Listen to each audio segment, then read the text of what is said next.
They may have certain strategies they want to take advantage of or expose. And they're not going to tip their hand, though, for the final heat entirely, I think, Steve. That much I think you could probably assure. Well, we're inside the 1 minute gun, and what's very interesting now is that unlike days in the gone by where there was a lot of circling around going on in the mid side of the course, look at all these guys. They're all hanging together all the way up the back chute, taking it easy, all down on power, all within a few feet of each other, all watching very closely. There's Tom Deeth on the inside of the Miss Budweiser. The Pringles is there, wide and outside. Wisely, of course, will be the U.S. West Cellular. There she is, leading the rest of them up. And the Circus is packed in there. So is Mitch and the Seco. They're all right into the game there, rather. And also the Oh Boy Oberto, Miss KUBE is in this one. So we've got them all just bunched up. The clock is ticking away. And they'll start coming up on the power curve ever so slightly now as they do. Inside it will be Budweiser. It looks like Circus will be out in about the 5 lane. In between the Bud and the Circus, it will be the Seco. Out the 6 lane will be the Mr. Pringles. Oh Boy Oberto KUBE in the 7 lane, and wide outside, here comes the U.S. West Cellular. Now, we did not get a starter's gun. We did not get a starter's gun on this part, so we're not sure what the legal start now, but I believe that it was. There's the Budweiser running through the corner now. Out front, the Circus is the Rooster Tail on the outside, coming around the corner. That's Mr. Pringles in 3rd position, and the others bunch in. Up the back chute, it is Miss Budweiser, this time considerably faster off the first turn than she was, and riding a good deal lighter over the water, too, Steve. Much they obviously faster. made that combination Came up change. the turn very, very well. Going up the back stretch with some kind of authority, too. You bet she is, and so is the Circus on the outside. This is going to be a good finish to this first lap also. Here's the Budweiser bouncing over those rollers in the north turn. Coming down to end lap number 1 with the Circus coming wide and outside.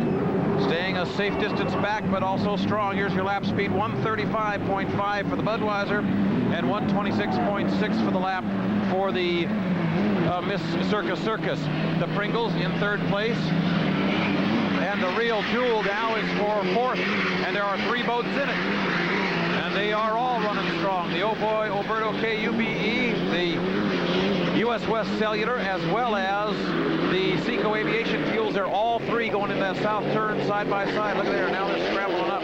My thought is that Scotty Pierce can't be too cute. One of those boats might come up and nip him if he's not careful. You're absolutely right. He knows, though, Wayne. He sees him in the rearview mirror, and he sees George Woods now, who's moving up on him in the Oh Boy Oberto KUBE. But there is a strong challenge coming from the outside now from the Miss U.S. West Cellular, and from the inside from Mitch Evans on George Woods, as the Miss Budweiser comes down to finish lap number 2, still out front. Her speed there, 129.9. Chip finishes lap 2 also at 127.6, but still the strong battle is for 4th place, which is a real contest. Real contest.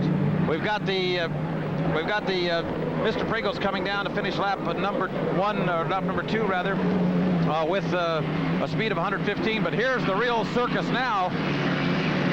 The Oh Boy Oberto Miss KUBE is the boat there in your center screen. That's Mitch Evans inside in the Seco, and on the outside, there she is on your left on your screen there. That is the U.S. West Cellular, and they're all hanging together. Look at there. That's a Great shot race for moving up. 4th place.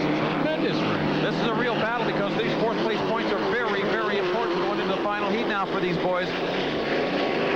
Very important race.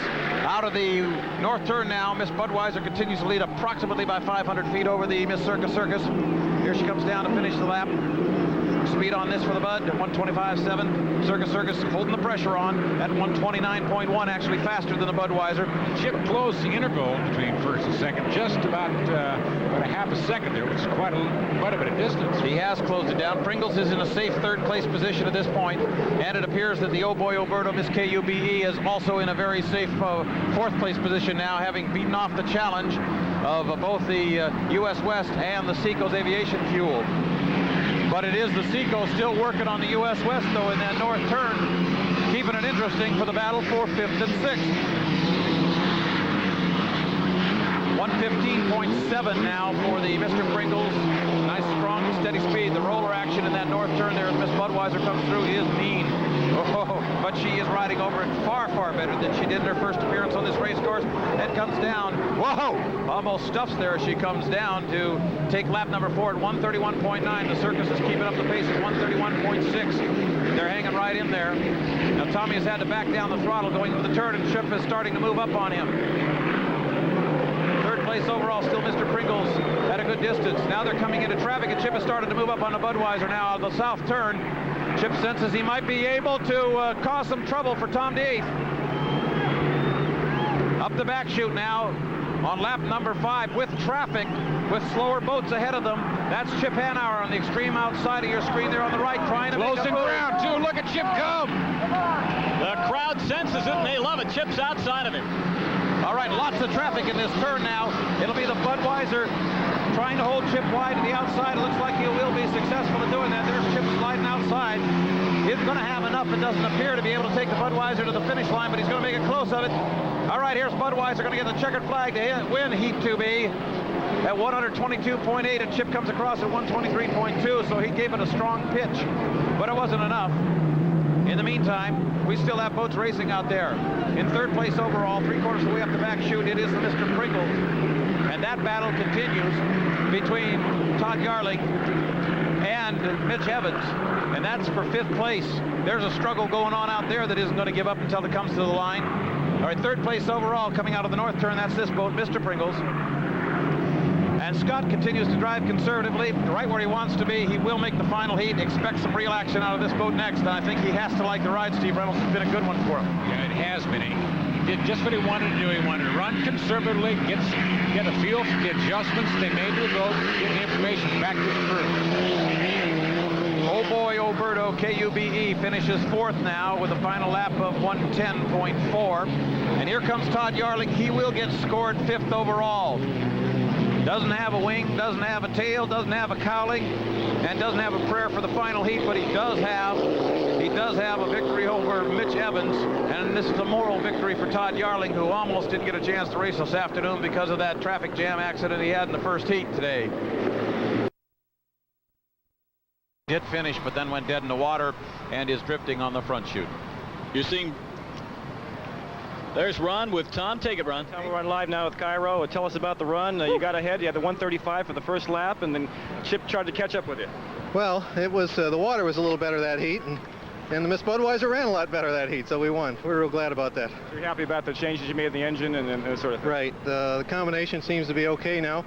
It's got plenty of acceleration, so that's what I was looking for. So you're satisfied and you're ready for the final heat now? Yep, we're just going to take a look at everything, make sure everything's fine, and we're okay. Bernie, how about you? How'd you feel with that heat? Well, I liked it very much. August Bush is with us here. Of course, coming from St. Louis, we had to win something for him, right? All right, well, good luck in the final. Well, thank you. We'll be there. Bernie Little and Tom DeAth, the Budweiser happy crew right now, Wayne. August Bush. Wayne, a little difficult to hear down here right now because the crane is working extra hard. They're getting ready to remove the U.S. West Cellular from the water.